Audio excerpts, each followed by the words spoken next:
wabarakatuh. Waalaikumsalam warahmatullahi wabarakatuh. Innal hamdalillah nahmaduhu wa nasta'inuhu wa nastaghfiruhu wa nastahdihi wa na'udzu billahi min shururi anfusina wa min sayyiati a'malina. Man yahdihillahu fahuwal muhtadi wa man yudlil falan tajida lahu waliyyan mursyida. Asyhadu an la ilaha illallah wahdahu la syarika lah wa asyhadu anna Muhammadan abduhu wa rasuluh. Balagha risalah wa adda al-amanah wa nasaha al-ummah wa tarakaha ala mahajjatil bayda layluha kanahariha la yazighu anha illa halik. Amma ba'd. Ma'asyiral mu'minin rahimani wa rahimakumullah jami'an. Alhamdulillah, kita bersyukur kepada Allah Azza wa Jalla yang memberikan kita begitu banyak karunia-Nya, hidayah-Nya, inayah-Nya, sehingga Allah Subhanahu wa Ta'ala memberikan dengan semua itu untuk menjadikan kita hamba Allah yang taat kepada-Nya.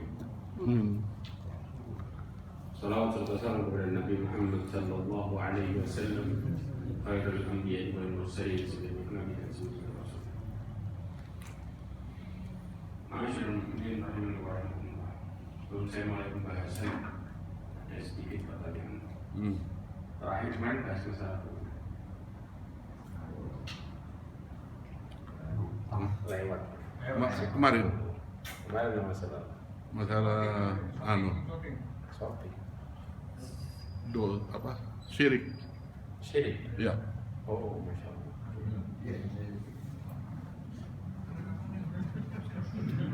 Kedoliman yang besar itu adalah syirik. Iya kan? Pernah saya bahas masalah 10 penyebab hati rusak, pernah? Belum ya? Oke. Ma'asyiral mu'minin rahimani wa rahimakumullah. Kita insyaallah sekarang bahas masalah itu. Nasihatnya Ibrahim ibn Adham. Ya. Ibrahim ibn Adham dalam sebuah riwayat, ya, perkataan ini diriwayatkan di dalam kitabnya Nasaihul Ibad oleh Ibnu Hajar Al-Asqalani. Banyak para ulama yang meriwayatkan perkataan beliau. Ketika ditanya oleh orang-orang Basrah, ya, tentang permasalahan kenapa doa itu ketolak, mereka bertanya tentang firman Allah surat Al-Mu'min ayat 40. Allah berfirman, "Ud'uni astajib lakum." Berdoalah kepadaku, niscaya aku akan kabulkan. Ya, kemudian mereka mengatakan, "Inna da'una falam yustajab lakum." Kami ini sudah berdoa, paham ya? Tapi nggak kunjung datang jawabannya. Maka kemudian Ibrahim bin Adham mengatakan, "Faqala matat qulubukum min asyrati asya." Hati kalian mati karena 10 perkara. Ya ikhwah, 10 hal ini yang sebenarnya perkara yang lazim kita lakukan dalam kehidupan ini. Ya, ini 10 hal ini masuk semua, dari mulai tauhid, ya, kemudian dari mulai masalah akhlak, semua masuk dalam perkara ini. Perkara yang pertama, awwaluha annakum araftumullah azza wa jalla wa lam tu'addu haqqah. Kalian itu mengenal Allah azza wa jalla, kita tahu, ya, Allah ini, dan kita kemudian tahu kewajiban, tapi kita nggak pernah melakukan hak Allah kepada kita dengan baik. Ya, ini yang menjadikan permasalahan. Nah, kita kalau ditanya Allah kepada hambanya apa? Tidak disekutukan. Cuma beribadah kepada Allah semata dan tidak menyekutukan. Paham ya? Jadi ada 2 perkara besar. Bentar. Ya. Anta'buduhu wala tusyriku bihi syai'a. Ini disebutkan di dalam hadis ketika Rasulullah SAW bertanya kepada Mu'adz bin Jabal, ya, engkau beribadah kepada Allah Azza wa Jalla semata dan engkau tidak menyekutukannya sama sekali. Nah, dalam perkara ini ya ikhwah, prakteknya, ya, kenapa seseorang mereka menyekutukan Allah Azza wa Jalla dan itu dilakukan tanpa terasa, ya. Sering kadang-kadang, maaf ya, contoh ini, silaturahim ini termasuk ibadah bukan? Jelas kan? Allah SWT mengatakan tentang perkara ini, ya, menjelaskan di dalam surat An-Nisa ayat pertama, ya, wa tasa'aluna bihi wal arham, kata Allah Azza wa Jalla. Nah, kemudian terkadang orang tuh nyambung tali persaudaraan, niat dan alasannya aneh kadang-kadang. Apa? Saya datengin fulan karena nanti nggak enak sama fulan. Ini niat karena Allah bukan orang. Jelas ya. Dan banyak sekali. Kita menyebutkan Allah tanpa terasa karena kita merasa bahwa kadang-kadang komentar fulan itu bisa mempengaruhi hidup kita.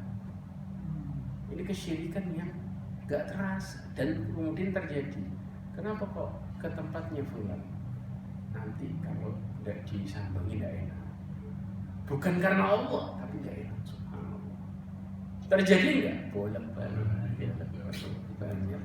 Dan kita melakukan ini tidak terasa. Kita bukan melakukan karena Allah, tapi karena manusia. Ya, makanya perkara-perkara ini terjadi karena kita tidak memahami dasar tauhid yang benar. Subhanallah, lihat, perhatikan baik-baik. Ada perkataan Imam Ibnu Qayyim Al-Jauziyah. Saya jelaskan tentang perkataan ini secara detail. Imam Ibnu Qayyim Al-Jauziyah, ya, mengatakan di dalam kitabnya Al-Fawaid, ya, disebutkan kunci segala kebaikan adalah, ya, ketika seseorang meyakini bahwa apa yang Allah kehendaki pasti terjadi, ya, dan apa yang Allah tidak kehendaki tidak akan pernah terjadi. Ya ikhwan, dua hal ini kalau kita jabarin rentetannya panjang. Kenapa? Semua yang Allah kehendaki pasti terjadi, semua yang tidak Allah kehendaki pasti tidak akan pernah terjadi. Tapi kita sering tanpa terasa menyekutukan Allah karena kita nggak yakin totalitas caranya. Kenapa? Coba perhatikan baik-baik konsekuensinya. Karena itu, ya, kita yakin bahwa semua kebaikan, amal saleh yang kita lakukan termasuk nikmat Allah karena Allah yang memberikan kemudahan itu satu-satunya. Jelas. Jadi kalau kita bisa kemudian bersilaturahim, kita bisa melakukan ketaatan dengan baik, semua adalah anugerah karena kehendak Allah. Berarti harusnya kita melakukan niatnya balik kepada Allah. Ini pelajaran tauhid. Ya. Ini dasaran berawal dari apa? Semua yang Allah kehendaki pasti terjadi, dan yang tidak dikehendaki pasti tidak akan pernah terjadi. Makanya di antaranya perkara Imam Hasan Al-Basri mengatakan, aku tidak risau dalam kehidupan ini. Kenapa? Karena aku meyakini apa yang Allah kehendaki untuk diriku pasti akan sampai kepadaku, dan apa yang tidak Allah kehendaki tidak akan pernah sampai kepadaku. Subhanallah. Makanya ini pelajaran tauhid yang sangat kuat. Kemudian saya lanjutkan lagi. Sehingga kita seharusnya mensyukuri nikmat tersebut dan bersungguh-sungguh merendahkan diri memohon kepada Allah supaya tidak memutus nikmat dari kita. Jadi kalau kita mau bisa berbuat baik terus, maka kita harus minta terus. Jelas? Karena sumbernya satu. Berarti gak bakal kita noleh ke orang mengatakan gak enak sama fulan, atau nanti kata fulan gimana. Semua itu kita pilih. Jelas ya ikhwan? Lanjut tadi. Kemudian bahwa semua keburukan, amal keburukan, kemaksiatan karena hukuman dan berpalingnya Allah dari kita. Jadi kalau Allah berpaling dari manusia, manusia itu akan melakukan keburukan terus-menerus. Karena kebaikan adalah anugerah. Jelas. Dan keburukan adalah dampak kita ditinggalin sama Allah. Langsung melakukan kemaksiatan. Karena manusia itu kalau mengandalkan diri sendiri, Allah mengatakan sifat jiwa itu. Kalau tanpa pertolongan Allah mengatakan apa? Inna nafsa la'ammaratun bisu. Subhanallah. Makanya jiwa itu selalu mengajak pelakunya kepada keburukan. Illa ma'arahima rabbi. Itu kecuali Allah rahmati. Kecuali Allah rahmati. Kalau Allah nggak merahmati, terus ngajak kepada keburukan. Ya. Kemudian sehingga kita akan memohon kepada Allah Azza wa Jalla untuk dihindarkan dari semua keburukan tersebut dan agar tidak menyandarkan urusan kita dalam melakukan kebaikan dan meninggalkan keburukan pada diri kita sendiri. Maksudnya apa? Nah, maka Imam Ibnu Qayyim meneruskan lagi, orang yang bijak, yang paham benar tentang sifat Allah Azza wa Jalla, ya, maka semua kebaikan taufik Allah Azza wa Jalla sumbernya dari Allah kepada hambanya. Sebagaimana semua keburukan dan kehinaan adalah terjadi karena berpalingnya Allah dari hambanya. Keburukan dan kehinaan terjadi karena Allah berpaling dari hambanya. Sedangkan kalau Allah memperhatikan hambanya, maka dia mendapatkan kebaikan. Maka dari sini, ya, seorang seharusnya menyadari bahwa semua kebaikan yang terjadi ketika Allah Subhanahu wa Ta'ala memberikan kepada hambanya, maka Allah akan membuat dia bergantung kepada Allah. Itu kalau kita digandaki kebaikan. Sedangkan sebaliknya, ketika Allah Subhanahu wa Ta'ala berpaling, ya, maka Allah membiarkan jiwanya bersandar kepada dirinya. Jadi awal mula kehancuran terjadi kalau kita mulai mengukur kekuatan diri. Itu awal mula. Tapi kalau kita mulai bergantung sama Allah, itu awal mula hidayah. Jelas sampai di sini. Ini pelajaran tauhid yang dalam ya. Makanya kalau kita prakteknya sadar di sini, berawal dari apa? Semua yang Allah kehendaki pasti terjadi, dan semua yang tidak Allah kehendaki tidak akan terjadi. Makanya Allah Subhanahu wa Ta'ala berfirman, ya, di ayat surat Al-Imran ayat 26, kita semua insyaallah hafal. Qulillahumma malikal mulki tu'til mulka man tasha wa tanzi'ul mulka man tasha wa tu'izzu man tasha wa tudhillu man tasha. Di akhir ayatnya Allah mengatakan biyadikal khair. Di tangan Allah semua kebaikan. Biyadikal khair. Jelas. Jadi kalau seseorang, makanya sering kita menemui jalan buntu gara-gara apa? Kita mengatakan insya Allah, kita nggak mengatakan insya Allah. Kalau insya Allah berarti mereka berdoa sama Allah. Tapi enggak, saya bisa sabar. Jelas ya ikhwah, saya bisa tahan.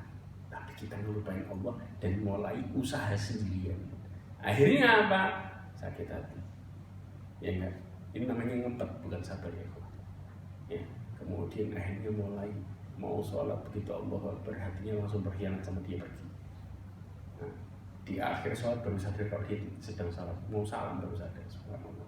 Ini sering terjadi karena kita melihat diri sendiri tapi kita melupakan Allah. Itu awal mula kehancuran. Jadi Allah biarin dia berusaha tanpa pertolongan. Tapi tidak dengan orang mukmin yang Allah cintai, Allah buat dia bergantung sama Allah. Baru Allah kasih pertolongan. Jelas? Ma'asyiral mukminin rahimani wa rahimakumullah. Kemudian perkara yang berikutnya dikatakan wa qara'tum kitab Allah azza wa jalla wa lam ta'malu bihi. Kalian itu membaca Al-Qur'an tapi tidak mengamalkannya. Ya. Ya ikhwah. Ilmu itu punya konsekuensi. Ilmu itu diperintahkan buat beramal. Kalau ilmu nggak diamalkan, maka ilmu itu merusak pelakunya sendiri. Ada dua sisi. Jelas ya, perintahnya diamalkan, tapi begitu kita menahan ilmu itu dan kita nggak praktek, maka otomatis ilmu itu merusak pelakunya. Kenapa? Abdullah bin Mas'ud mengatakan dalam sebuah athar disebutkan ya, dan athar ini dinukil oleh Imam Dhahabi dalam kitab yang Kabair. Dikatakan man ta'allama al-ilma wa lam ya'mal bihi lam yazidhu illa kibar. Dikatakan barang siapa yang menuntut ilmu dan dia tidak mengamalkan ilmunya, tidaklah menambah bagi pelakunya kecuali kesombongan.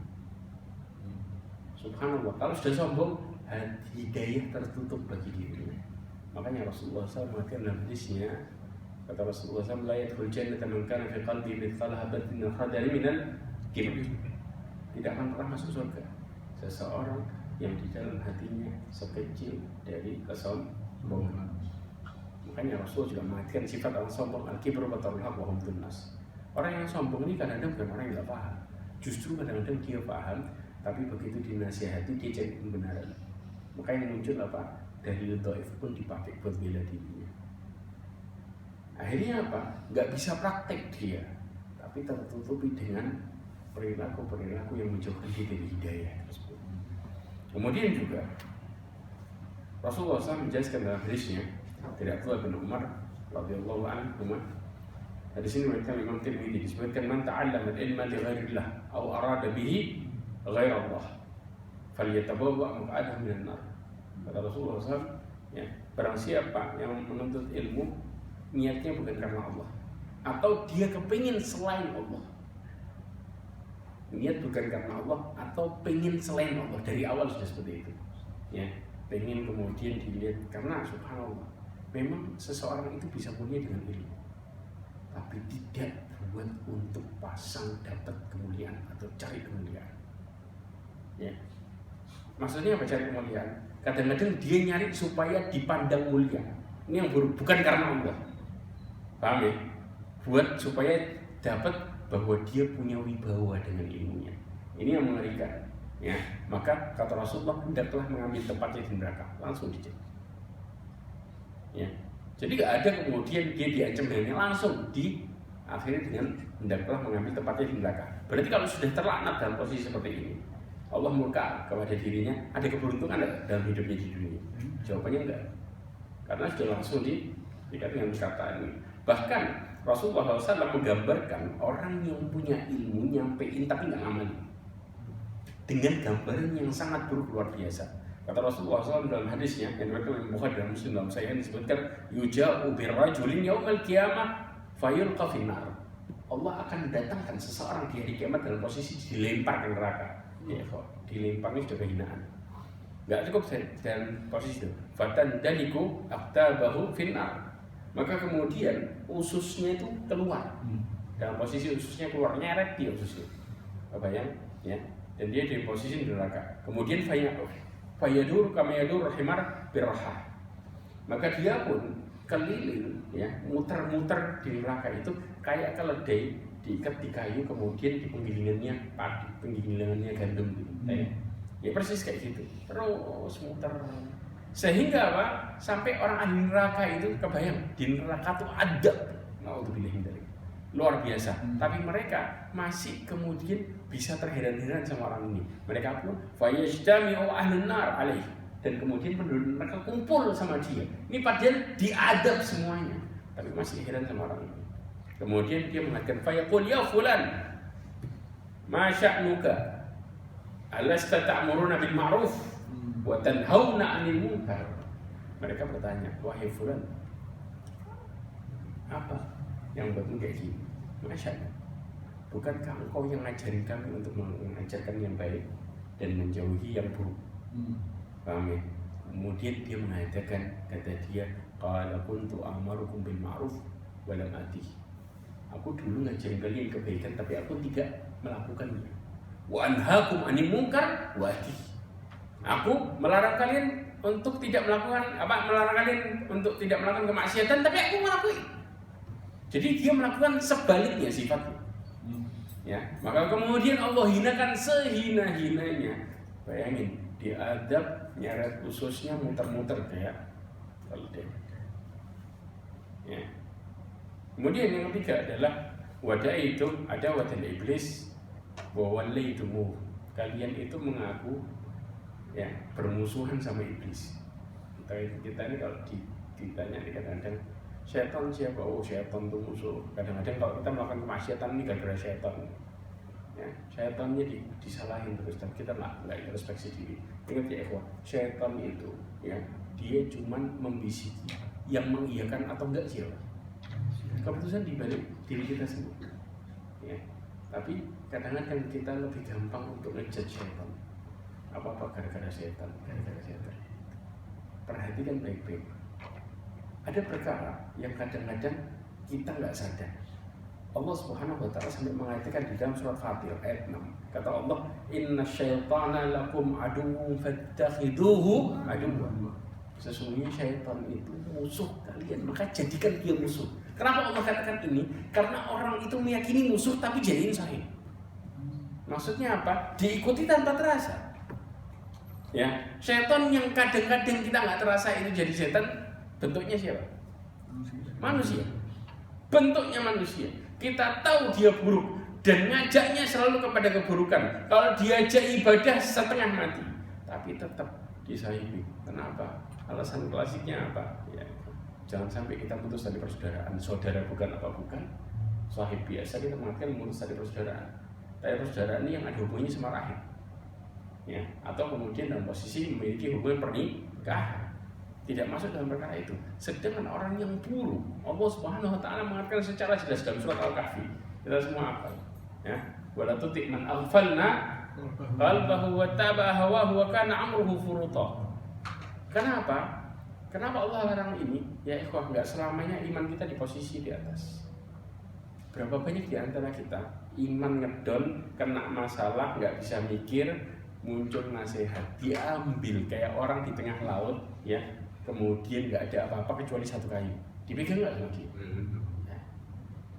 Maka seseorang yang tidak bisa berpikir ketika datang sebuah perkataan seakan-akan itu sebagai sebuah nasihat, padahal datangnya dari orang tua. Nggak kebayang kalau kemudian ternyata nasihatnya jalan-jalan, ya sholatnya nanti dulu. Kalau sudah fresh di kepala, sekarangnya istilahnya sekarang apa? Healing, yes salah. Ya. Nah, ibu ini bukan healing loh ya. Kita kalau berangkat kemudian pulang masih stresnya balik, bukan healing loh ya. Ya. Jadi muter terus. Kenapa? Karena ada satu obat yang hanya keluar dari lisan orang lain taat. Yaitu apa? Ketika kita kemudian gelar sejadah, sholat 2 rakaat minta sama Allah. Itu obat yang hanya keluar dari lisan orang-orang yang taat. Makanya Allah mengatakan apa? Wasta'inu bis-sabri was-salah. Itu hanya keluar dari lisan orang-orang yang taat.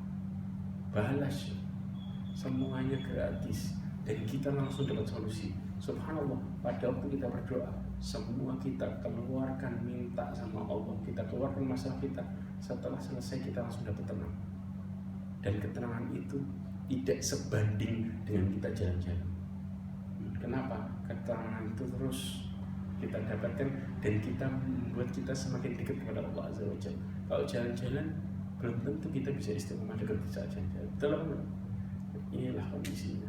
Makanya Allah mengatakan fattakhiduhu aduwa. Kenapa? Innama yad'u hizbahu liyakunu min ashabis sa'ir. Pasti ngajak kelompoknya itu untuk jadi penghuni neraka yang menyala. Sudah jelas.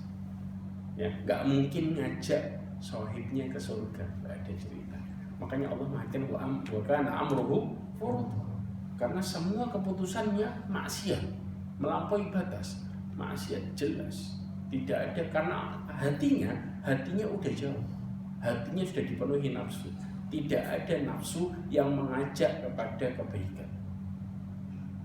Ya. Kemudian contoh lagi, kadang-kadang kita ngikut ke jalan yang buruk karena ketakutan dunia kita. Ada sebuah nasihat yang luar biasa Malik ibn Dinar. Dia mengatakan, perkataannya ini dinukil oleh Imam Syaukani dalam Fathul Qadir. Disebutkan, "Lau kanatid dunya minad dhahab yafna wal akhirati minal khazaf yabqa lakana al-wajib ayyu'thar al-khazaf yabqa ala-dhahab yafna." Dikatakan kalau seandainya dunia itu ya, dibayangkan terbuat dari emas, sedangkan akhirat terbuat dari tanah. Bayangannya, kehidupannya, ya, maka kemudian seseorang itu harus mengutamakan yang dari tanah selamanya, karena dia tidak akan pernah hancur, daripada yang emas yang bakal habis, hilang. Sedangkan fa kaifa wal akhirati min ad-dhahab yabqa wad dunya min al-khazaf yafna. Bagaimana kalau ternyata akhirat itu dari emas, sedangkan dunia dari tanah yang bakal hancur. Ini kalau seandainya akhirat dari tanah, dunia dari emas, kita suruh mengutamakan yang selamanya daripada yang hancur. Ini sedangkan kenyataannya sebaliknya. Makanya Rasulullah SAW mengatakan dalam hadis yang diriwayatkan oleh Imam Tirmidzi, Rasulullah menjelaskan, kata Rasulullah, fa'athiru ma yabqa ala ma yafna. Sebelumnya, ya, Rasulullah mengatakan, man ahabba dunya adara bi akhiratihi, wa man ahabba akhiratahu adara bi dunya, fa'athiru ma yabqa ala ma yafna. Kata Rasulullah, barang siapa yang terlalu cinta sama dunianya akan merusak akhiratnya, terlalu cinta. Paham ya? Dan barang siapa yang terlalu cinta sama akhiratnya akan merusak dunianya. Jadi kita hidup ini harus imbang. Melihat kondisi yang seimbang. Makanya kemudian caranya bagaimana? Ada skala prioritas. Yang ini kita jalani, yang ini lebih prioritas, lebih utama. Makanya Rasulullah mengatakan fa'athiru ma yabqa, dahulukan yang kekal. Ya, daripada yang hancur. Jadi jadikanlah yang tadi hancur tadi sebagai jembatan untuk menuju kebahagiaan yang kekal. Itu seharusnya. Ma'asyiral mu'minin rahimani wa rahimakumullah. Kemudian yang berikutnya, yang keempat adalah wadaitum hubba Rasulullah sallallahu alaihi wasallam wa taraktum atharahu wa sunnatah. Kalian mengaku cinta kepada Rasulullah SAW, akan tapi kalian meninggalkan ya jejaknya dan sunnahnya, jalannya. Ya. Rasulullah SAW mengatakan, kita ini kalau mau cinta, kalau mau benar-benar bisa mengikuti Rasulullah, ada satu syarat besar. Rasulullah mengatakan apa? La yu'minu ahadukum hatta akuna ahabba ilaihi min walidihi wa waladihi wan nasi ajma'in. Hadis riwayat Imam Bukhari. Disebutkan, ya, tidaklah kalian disebut beriman jika kalian tidak mencintai aku lebih besar dibanding dengan kalian cinta sama orang tua kalian, anak kalian, dan semua manusia. Maka kunci kita untuk bisa mengikuti Rasulullah dengan baik, kita harus cinta dulu. Makanya kita disuruh memperbanyak salat. Karena semakin kita sebutin terus, semakin kita akan cintanya semakin besar. Ya, ini motivasi utamanya. Makanya Allah Subhanahu wa taala mengatakan di dalam walaqad kana lakum fi Rasulillahi uswatun hasanah bagi tiga orang, tiga jenis, tiga sifat yang ada di dalam manusia. Liman kana yarjullah wal yawmal akhir wa dzakarallaha katsiran. Tiga hal ini yang kemudian menjadi orang gampang mengikuti Rasulullah. Yang pertama, berharap sama Allah. Ya. Yang kedua, berharap keselamatan di hari kiamat. Karena orang-orang yang menyelisih Rasulullah berarti kecelakaan mereka di hari kiamat. Ya. Di hari yang tidak ada naungan kecuali naungan Allah Azza wa Jalla. Dan yang ketiga adalah orang yang banyak mengingat Allah dalam setiap saat. Ingat ya ikhwah, kita ini akan pandai bersyukur kalau kita pandai mengingat Allah. Allah mengatakan apa? Fadkuruni adkurkum washkuruli wa la takfurun. Sebelum Allah bicara masalah syukur, Allah bicara masalah zikir. Sedangkan kita sama manusia pintarnya luar biasa. Contoh. Kenapa kita baik sama fulan? Kenapa? Saya ingin kebaikan fulan. Karena dia luar biasa. Maka kita termotivasi untuk membangun muamalah dengan baik. Tapi kenapa kita tidak ingat kebaikan Allah? Padahal Allah jamin kita di mulut itu sampai itu lagi. Semua adalah anugerah dari Allah. Maka ingatnya kita kepada Allah Azza wa Jalla menjadikan kita mudah untuk bersyukur dan melakukan semua yang Allah perintahkan. Ya. Kemudian yang berikutnya, Yang kelima, wada'aitum hubbal jannah wa lam ta'malu laha. Kalian itu mengaku cinta kepada surga, kepingin masuk surga, tapi tidak mengamalkan untuk menuju kepada surga. Rasulullah mengatakan dalam hadisnya dari Imran bin Husain radhiyallahu anhu, hadis ini diriwayatkan oleh Bukhari dan Muslim dalam sahihan, dikatakan ittala'tu fil jannati fara'aitu aktsara ahliha al-fuqara wa tala'tu fil nar fara'aitu aktsara ahliha an-nisa. Ya, aku melihat ke surga, kebanyakan penghuninya orang miskin. Ya, dan aku melihat ke neraka, kebanyakan penghuninya adalah wanita. Kenapa wanita? Penghuni neraka kebanyakan. Yang pertama, wanita itu Rasulullah sampai mengatakan, ya, dalam hadisnya bahwa kalian itu adalah naqisatul aql wad din, kurang akal sama kurang agama. Kurang agamanya kenapa? Kalau pas dia lagi haid, kebayang, nah, libur dia tuh, sholat sama puasanya, subhanallah. Kurang akalnya. Kenapa? Perasaannya lebih besar. Makanya Rasulullah SAW menjelaskan dalam hadisnya, "Lau ahsanta ilaihinna ad-dahr." Kalau engkau berbuat baik sama wanita sepanjang masa, atau hitunglah ad-dahr ini setahun, ya, tumara'at minka syai', kemudian melihat kesalahan pada dirimu, satu kesalahan. Rasulullah mengatakan syai', bukan asya, satu. Ya, lam ara minka khairan qat. Maka perempuan mengatakan, saya nggak pernah melihat kebaikanmu sama sekali. Ada yang tahu alasannya? Kenapa wanita berbuat kayak gini? Tanya sama ibu-ibu. Ada yang tahu? Ya ikhwah, ingatan perempuan itu lebih kuat daripada laki-laki. Kalau kita tanya sama wanita, ya, kenapa ngelakuin itu? Mereka terkadang tanpa terasa, mereka ingat kesalahan kita bisa dihitung. Dari mulai pertama zuhud sampai hari ini, dia benar-benar ingat luar biasa. Maka begitu banyak kesalahan yang dilakukan berulang, maka kebaikannya akan tertutup. Maka seorang wanita akan mengatakan, lam ara minka khairan qat. Obatnya apa? Obatnya satu. Allah SWT mengatakan dalam surat An-Nisa ayat 32. Obatnya, perempuan itu kalau mau lempeng, hatinya benar, nggak lebih berat perasaannya. Artinya dia taatnya benar kalau dia memperbaiki urusan dia sama Allah. Artinya perempuan yang salihah, Allah akan benerin sifatnya. Sebagaimana Allah mengatakan fas-salihatun qanitatun hafidhatun lil ghaibi bima hafidhallah. Buka tafsir Ibnu Katsir sama Abdurrahman bin Nasir As-Sa'di menjelaskan tentang perkara itu. Jadi obatnya perempuan, kalau dia urusannya sama Allah benar, taat, subhanallah, dia akan hatinya lembut dan dia akan taat sama suaminya karena Allah. Itu modelnya di situ. Tapi kalau enggak, perasaannya dominan, selesai sudah. Ya sudah, itu sifatnya. Dia akan mengatakan kenapa? Karena ingat. Kadang-kadang orang-orang baru zuhud setahun 2 tahun sampai dia mengatakan 4 kali kalau rasanya kesalahan kayak gini. Sudah 10 kali. Karena dia ingat. Coba kita ditanya. Pertama zuhud kesalahan istighfar. Tahu nggak? Lupa. Sudah zaman ya. Ya ini dia. Ini kenyataan ya. Paham ya? Ya. Makanya perempuan itu kalau mau dia benar, kita harus ngajak mereka untuk nuntut ilmu agama supaya punya rasa takut kepada Allah Azza wa Jalla.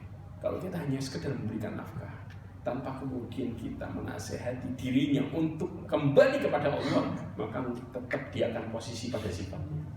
Sampai Rasulullah SAW mengatakan, kata Rasulullah SAW dalam hadisnya, khuliqatil mar'ah min din. Perempuan itu diciptakan dari tulang rusuk. Lantas taqima laka ala tariqah. Enggak akan pernah perempuan itu lurus satu jalan di jalan. Enggak mungkin. Ya, sebentar perasaannya belok nanti. Ya. Tapi apa? In istamta' biha wa fiha iwaj. Dikatakan kalau engkau bersenang-senang dengannya, engkau senang, bisa. Tapi dia bengkok. Nanti akan balik, bengkoknya ini masih ada. Makanya untuk bisa ngelurusin, disuruh untuk perempuan itu taat sama Allah. Kadang-kadang ya ikhwah, perempuan paling gampang marah lagi head, betul nggak? Kalau laki-laki ya melakukan sebagaimana yang perempuan lakukan, kita juga akan emosian. Kenapa? Perempuan begitu head, semua ibadahnya libur, wala dzikir, wala baca Quran. Otomatis hatinya libur. Kalau sudah hatinya libur, apa yang terjadi? Subhanallah. Rajal juga sama. Laki-laki kalau sholat libur nggak sholat, nggak ngapain, nggak ibadah, gimana sih? Jelas di sini. Makanya Syekh Utsaimin menjelaskan semua hadis yang menjelaskan tentang larangan perempuan baca Quran di waktu haid semuanya dhaif dan palsu. Dhaif semuanya nggak ada yang sahih satupun. Makanya di sini perempuan tetap disuruh untuk membaca Al-Quran hatta di saat haid. Tapi dalam posisi kalau Qurannya campur dengan terjemah dia bisa langsung pegang. Tapi kalau kemudian full Quran maka dia harus pakai pelapis. Jelas ya, ini kondisi apa? Kalau perempuan melakukan itu, subhanallah, begitu baca Quran banyak berzikir, hatinya tetap lempeng. Jadi nggak ada istilahnya PNS wala apa. Allah ya. Kemudian yang berikutnya, yang keenam adalah wadaitum khaufan nar walam tantahu anit dhunub. Ya, kalian mengakui takut siksa neraka tapi nggak berhenti dari dosa.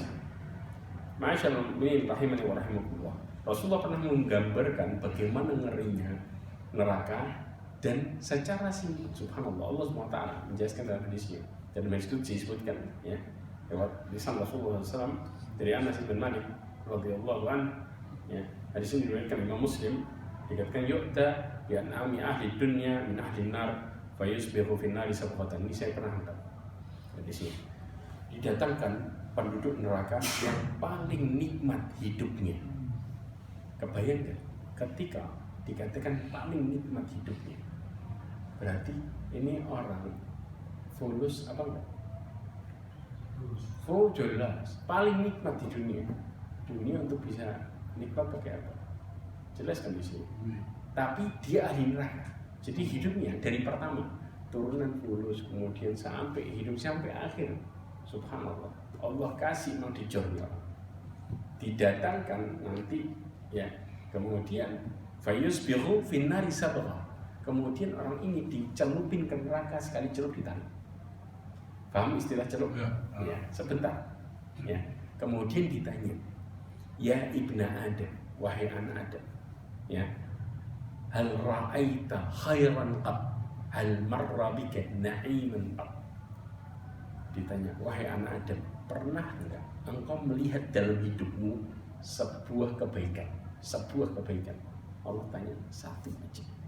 Ya, pernah dalam hidupmu engkau melewati kenikmatan satu aja? Maka kemudian dia bilang, la wallahi ya Rabb, saya nggak pernah ngerasain namanya baik wala nikmat, sekali nggak pernah ngerasain. Langsung amnesia, dicelupin ke neraka, sekali tarik langsung hilang semua yang pernah dirasain. Dan dia mengatakan seakan-akan hidupnya paling buruk seumur hidupnya, nggak pernah ngerasain enak. Tapi sebaliknya dikatakan wa yu'ta bi asyaddin nasi bu'sa, ya, dan Allah Subhanahu wa taala akan mendatangkan orang yang paling hidupnya paling susah di dunia, wa huwa min ahlil jannah, sedangkan kita masuk ahli surga, paling susah. Kebayang kalau paling susah, ya, kita bayangin paling susah itu gimana ya? Ada sebuah kisah ya, yang dikisahkan oleh Abdul bin Iqmah. Ya, kisah ini ditulis oleh Ustaz Farid bin Ghazim Anas. Dia menulis kisah ini dari Abdul bin Iqmah, cerita tentang yang menceritakan sahabatnya sendiri yang kena apa namanya, kena dari mulai leher sampai ujung kaki itu mati rasa semua. Jadi yang gerak cuma kepalanya toh. Dan dia terjadi itu dari SMP.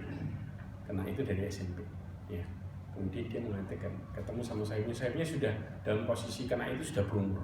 Kalau dia dari SMP gara-gara loncat dari papan loncat ke kolam renang yang mau dikuras, kepala duluan kemudian akhirnya kena. Kemudian sahibnya mengatakan, ya Abdullah, kita ini bersyukur ada orang yang lebih susah daripada kita. Kaget. Siapa? Ada yang bisa nanti?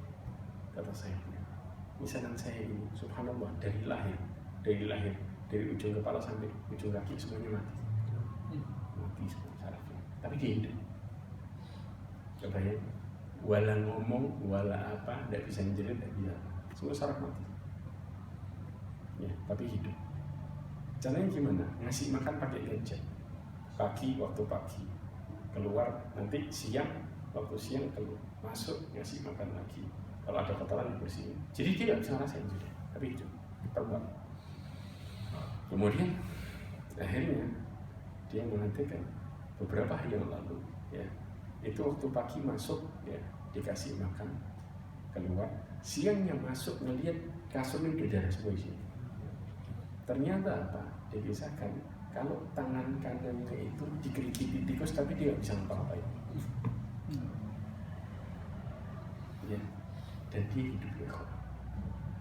Jadi kalau kita bisa gambarannya paling susah, ada orang yang Allah Subhanahu Wa Taala ya berikan cobaan dalam posisi seperti itu, dan dia hidup, subhanallah. Itu cobaan buat dirinya dan juga keluarganya. Ya, orang yang ngerasain sendiri gimana rasanya juga. Ya, maka di sini orang yang paling susah hidupnya Allah datangkan, kemudian dikatakan apa? Fayasbiru sabghatan fil jannah. Maka dia dimasukkan ke surga sebentar, digolong lagi, kayak dicelupi. Ya. Kemudian Allah Subhanahu Wa Taala bertanya kepada dia, ya Ibnu Adam, hal ra'aita bu'san qad, hal marra bika syadidan qad, syiddah. Ya, hal marra bika min syiddatin qad.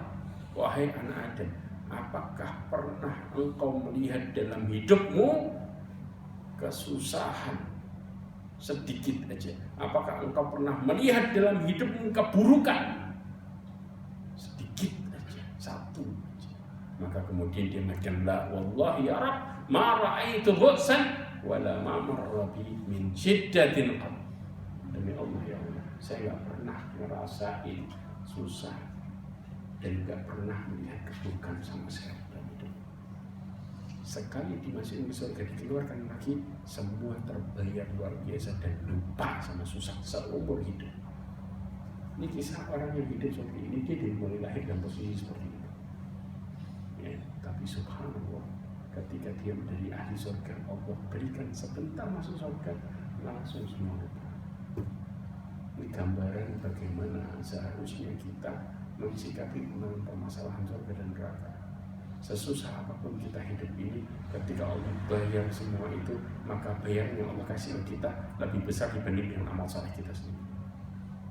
Nah, kemudian, ma'asyiral mu'minin rahimani wa rahmatullah. Makanya Allah SWT sampai mengatakan, ya, dalam surat Az-Zumar, wasiqal ladzina kafaru ila jahannam zumara hatta idza ja'uha futihat abwabuha wa qala lahum khazanatuha. Saking herannya sama orang-orang kok mau masuk, ya, Allah SWT mengatakan orang-orang kafir itu ketika dikirim, ya, ke neraka jahanam, apabila sampai ke neraka dibukakan pintunya, kemudian bertanya penjaganya. Kata penjaganya apa? Alam ya'tikum rusulun minkum yatluna 'alaikum ayati rabbikum wa yundirunakum liqa'a yaumikum hadza. Apakah tidak datang kepada kalian utusan, ya, yang kemudian membacakan kepada kalian ayat-ayat Allah Azza wa Jalla, kemudian memperingatkan kalian tentang hari pertemuan hari ini. Karena penjaga neraka, dalam hadis Rasulullah SAW disebutkan yang dua kali Bukhari, disebutkan semenjak diciptakannya neraka, malaikat-malaikat gak bisa tersenyum sekali. Semenjak diciptakannya neraka, ya, malaikat yang luar biasa besarnya kayak gitu. Rasulullah menjelaskan dalam hadis yang diriwayatkan oleh Imam Tirmidzi dalam kitab dalam bab malaikat, dijelaskan tentang sifat malaikat. Di situ disebutkan malaikat minimal punya dua sayap. Satu sayapnya bisa nutupin ufuk timur sampai ufuk barat. Makhluk yang segede itu, begitu menjadi neraka, langsung apa? Langsung bisa senyum. Ini menunjukkan bagaimana luar biasanya. Bahkan malaikat yang kemudian, ya, yang dia mengangkat arsy, ya, itu min syahmatil udhun ilal katifain, ya, dari mulai telinganya ke pundaknya itu 500 tahun perjalanan. Saking gedenya, ya, malaikat itu. Sebutkan dalam hadis riwayat Imam Tirmidzi, sebutkan bab malaikat. Nanti di situ kita ketemu dengan banyak sifat para malaikat yang banyak disampaikan oleh Rasulullah SAW dalam hadisnya. Kemudian dikatakan wada'aitum annal mautal haq wa lam tasta'iddu lah. Kalian mengatakan bahwa kematian itu pasti, tapi enggak mempersiapkan buat kematian. Habis sama masih lanjut sedikit. Lanjut sedikit. Baik. Rasulullah SAW mengatakan dalam hadisnya yang diriwayatkan oleh Imam Tirmidzi dari Shaddad ibn Aus, ya, radhiyallahu anhu. Rasulullah SAW mengatakan al-kaisu, ini hadis ini banyak bergulir, mungkin banyak sering dibacain. Al-kaisu man dana nafsah wa amila lima ba'dal maut. Banyak orang yang banyak para ulama yang menjelaskan tentang masalah dana nafsa. Dana nafsa, Ibnu Qayyim al-Jauzi menjelaskan dalam perkataannya, dana nafsahu adalah orang yang hasabah, yang muhasabah, menghitung dirinya, introspeksi. Jadi Rasulullah menjelaskan tentang ciri-ciri orang yang cerdas sama ciri-ciri orang yang lemah. Ya, ciri-ciri orang yang cerdas adalah orang yang pandai memperhatikan apa yang dilakukan oleh dirinya. Kemudian wa amila, yang kedua wa amila lima ba'dal maut, yaitu mengamalkan untuk setelah kematian. Itu disebut dengan orang yang cerdas. Jelas ya. Sedangkan wal ajiz, orang yang lemah, kebalikan dari orang yang cerdas tadi. Ya, man ittaba'a nafsahu hawa wa tamanna 'ala Allah. Orang-orang yang mengikuti hawa nafsunya dan tamanna 'ala Allah. Tahu tamanna 'ala Allah? Tamanna 'ala Allah ini cuman khayal toh. Persis. Kayak orang ya kepengin makan tapi cuma nonton YouTube. Zenda. Ya, kepengin jalan-jalan tapi lewat cuma nonton YouTube. Berarti apa? Khayal. Jadi dia kepengin baik, cuman kepengin tok, tapi nggak ada reaksi sama sekali. Kepengin masuk surga, cuman kepengin, tapi nggak ada reaksi sama sekali. Ini disebut dengan orang yang lemah. Kenapa dia melakukan ini? Karena dia ngikutin hawa nafsunya. Jadi berawal dari indikasi ngikutin hawa nafsu dalam hidupnya. Dan orang ini hidupnya nggak mau susah sebenarnya, tapi dia menunjukkan kesengsaraan. Dengan apa? Kebaikan yang dia kepingin lakukan cuman kepingin. Ya, makanya ada nggak terjadi kayak gitu? Nggak terasa kita. Ketemu Ramadan, oh insya Allah akhir Ramadan, karena kita banyak meninggalkan banyak di Ramadan itu. Insya Allah tahun depan akan lebih zen lagi insya Allah. Ketemu tahun depannya tetap sama. Insya Allah tahun depannya terus berulang dengan posisi yang sama. Ini disebut dengan tamanna 'ala Allah. Mereka cuma berangan-angan apa yang ada di sisi Allah. Kayak orang berhayal. Ya, makanya kita sekarang coba lihat kenapa orang bisa nonton YouTube berjam-jam, karena kita diajak hayal terus di situ. Ya, subhanallah, sallallahu alaihi wasallam. Kemudian yang berikutnya yang ke-8, wastaghaltum bi uyubi ghairakum wa taraktum uyuban anfusakum. Dikatakan kalian itu sibuk dengan aib orang lain, sedangkan yang lupa sama aib diri sendiri. Rasulullah SAW menggambarkan dalam hadisnya yang diriwayatkan dari Abu Hurairah radhiyallahu anhu, diriwayatkan hadisnya oleh Imam Bukhari dalam Adabul Mufrad, disebutkan yubsiru ahadukum al-qadata fi a'yuni akhihi, ya, wa yansal khadal au jada'a fi aini nafsi. Dikatakan kalian ini ya dapat melihat kotoran kecil di mata saudaranya, tetapi lupa sama kayu gede di depan matanya. Jadi ada kayu besar nutupin matanya, itu dilupain, ngelihat ada kotoran sedikit, ada kotoran. Jadi lebih pintar untuk mengoreksi orang daripada introspeksi. Nah, makanya orang yang punya sifat kayak gini, kalau kena musibah, apa yang dia lakukan? Kalau kena musibah, orang yang seperti ini biasanya dia mulai cari kambing hitam gara-gara salah siapa. Subhanallah. Setiap musibah yang terjadi pada dirinya, dia selalu mengatakan ini gara-gara fulan, ini gara-gara fulan, terus gara-gara fulan. Selama orang masih melakukan ini, mereka tidak akan pernah sadar masalahnya. Karena musibah yang terjadi, kata Allah apa? Fabima kasabat aydikum. Karena kesalahan diri kalian sendiri.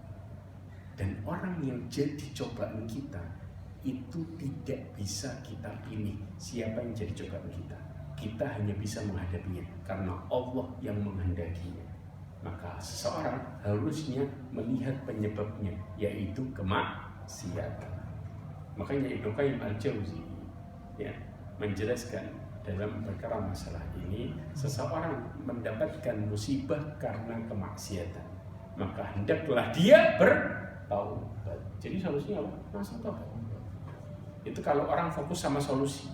Tapi kalau orang fokus sama masalah, dia akan nyalain orang lain pasti.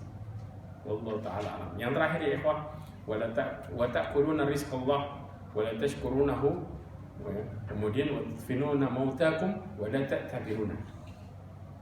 dikatakan kalian itu makan rezeki Allah Azza wa Jalla tapi tidak mensyukurinya, ya.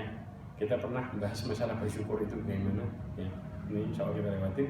Kemudian watadfinu mautakum, ya, wala ta'tabirun. Kalian itu menguburkan jenazah orang lain, tetapi kalian tidak mengambil pelajaran dari situ. Pelajaran mengubur jenazahnya apa? Mengingat kematian. Persis.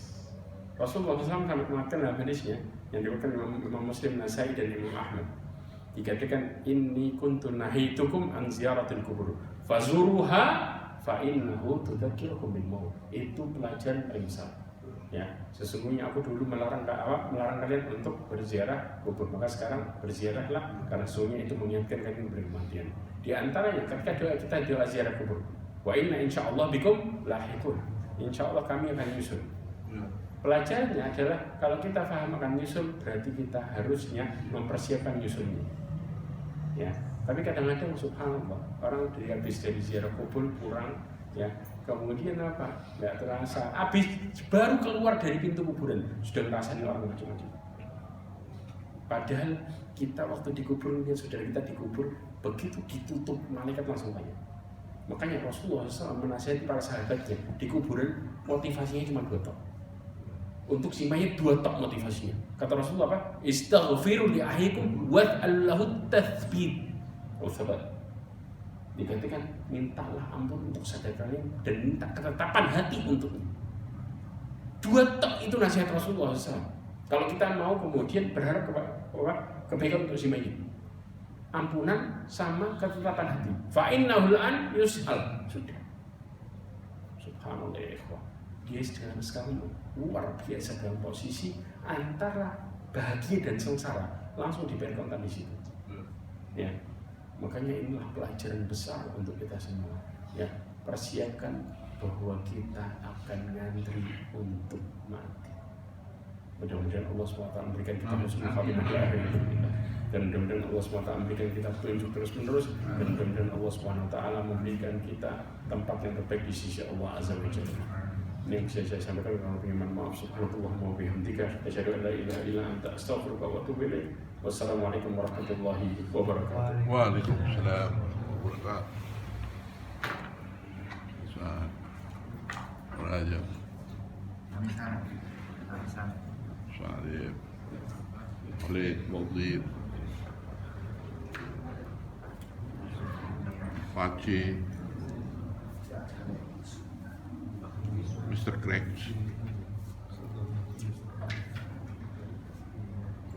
Mr. Craig, Mr. Craig,